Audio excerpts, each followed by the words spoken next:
Ba ba ba ba, ba ba ba ba. En version originale, ça donne ça.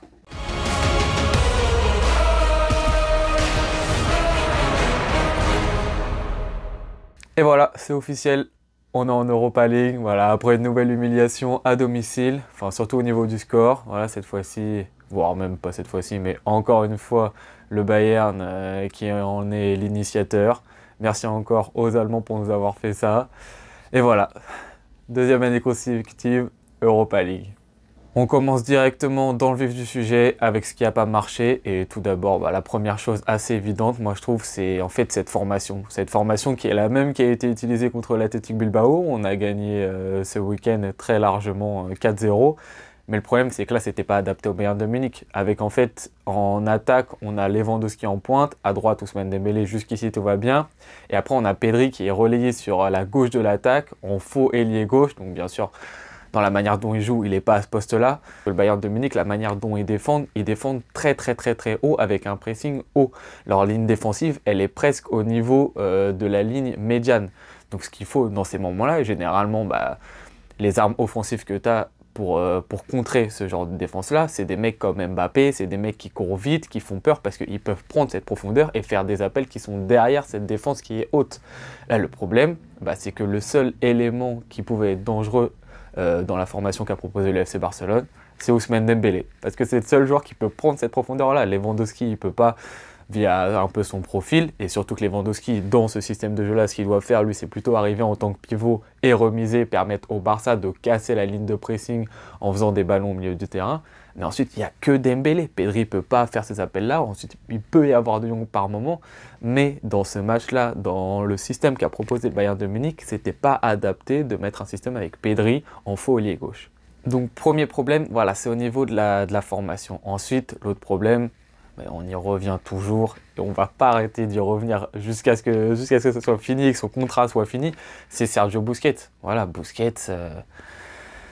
En fait, j'ai l'impression que je me répète, que ça sert à rien, que tout le monde se répète, que tout le monde est d'accord, sauf Xavi. En fait, c'est tout le temps la même chose. C'est-à-dire que là, c'était criant sur ce match-là que Busquets, il est plus adapté au football d'aujourd'hui. Le Barça, là, en Ligue des Champions, on s'est pris combien de buts dans des contres adverses, dans des transitions de l'adversaire directement en contre-attaque, en 2-3 passes, bim, ça cassait les lignes.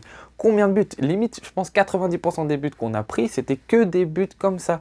Et si on regarde bien encore sur ce match-là, il y a des gens à blâmer sur les buts. On peut blâmer Bellerin qui, sur les 2 premiers buts, couvre le hors-jeu. Voilà, de quelques centimètres, ça ne joue à rien. Mais moi, j'ai pas envie de blâmer Bellerin là-dessus. J'ai envie de blâmer le fait que les Busquets, ils soient pas présents pour éviter ça. Parce qu'en fait, ce qui se passe, c'est que le Barça, cette année, on décide de défendre très haut. Exactement comme j'ai expliqué tout à l'heure pour le Bayern. Le problème, c'est que le pressing du Bayern, c'est un pressing d'homme à homme, tout terrain, où tout le monde va presser sur tout le monde. Ça ne permet pas à l'équipe adverse de relancer. Nous, ce qu'on fait au Barça, c'est que le pressing, il est très bon. De la part de tous les joueurs, le pressing, il est très bon. 1 contre 1, machin, tout le monde prend son joueur. C'est très bien, on presse haut, on met l'équipe haute. Le seul défaut là-dedans, c'est Busquets, parce que Busquets, il ne peut pas suivre physiquement, il ne peut pas courir. Donc si tu lui demandes de prendre un mec en 1 contre 1, Busquets, au bout d'un moment, il va le lâcher, parce que la personne qui prend en 1 contre 1, elle est plus rapide que lui, elle est plus vive. Et à partir du moment où tu en as un qui est décroché et qui est tout seul, mais tout ça, ça saute. Tout ce système de pressing, il saute. Et le problème, c'est que Busquets, sur ce match-là, et tu regardes les 2 buts, oui, Bellerin couvre, mais à chaque fois, les mecs qui font l'avant-dernière passe ou la dernière passe, ils ont un temps pour faire cette passe-là, mais qui est énorme. Alors après, tu as les mecs qui déboulent dans le dos. Bah oui, la défense, elle est haute. Donc oui, les mecs qui courent vite, oui, Mané il court vite, ouais, ça c'est logique. Mais le problème, il vient du fait que le mec qui fait l'avant-dernière passe ou la dernière passe, il ne doit pas avoir autant de temps. Et en plus, Busquets, ça c'est un défaut au niveau défensif et du pressing où il est absent, mais là ça a été aussi un défaut quand on avait le ballon. Là, le Bayern, ce qu'ils ont fait, bonne technique, c'est qu'ils l'ont pris en individuel.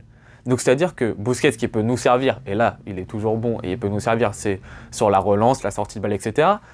Là, il nous a servi à rien parce qu'il était pris en individuel. Et le problème, c'est que Busquets, on en revient à son physique et sa capacité, il ne peut pas se défaire d'un 1 contre 1. Là, la personne, je crois que c'était Musiala, il le prenait en 1 contre 1. Et Busquets, il faisait rien. Busquets ne bougeait pas. Il ne peut pas se défaire du 1 contre 1, il n'est pas plus rapide que Musiala.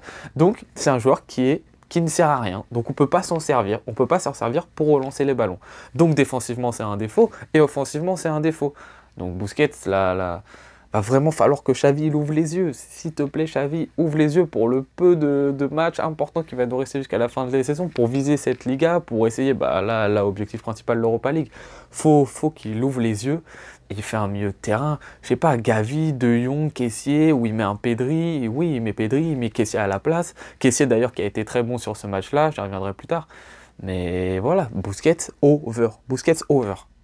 Ensuite, pour conclure, voilà, des points plus individuels, toujours un certain énervement contre le fameux Lewandowski. Voilà, encore un gros match où il a été absent. Là aussi, je me répète, c'est toujours les mêmes choses, c'est toujours... Il décroche beaucoup. Il a vraiment envie d'être le 10 de cette équipe, de faire jouer, et c'est pas ce qu'on lui demande de faire. On lui demande de décrocher pour jouer le pivot lorsqu'il y a un pressing du Bayern, mais après, va dans la surface. Cherche pas, il y a Pedri, il y a De Jong, voilà, il y a ces joueurs-là qui peuvent avoir ce ballon dans cette situation de jeu. Mais toi, Lewandowski, reste dans la surface et concentre-toi là-dessus. Là, le penalty qui est, moi, je trouve ça juste qu'il soit pas sifflé parce que pour moi, il n'y a pas faute. Lewandowski, il va chercher le penalty, ça se voit à 10 000 km à la ronde qui force pour aller le chercher. Mais contrôle, frappe!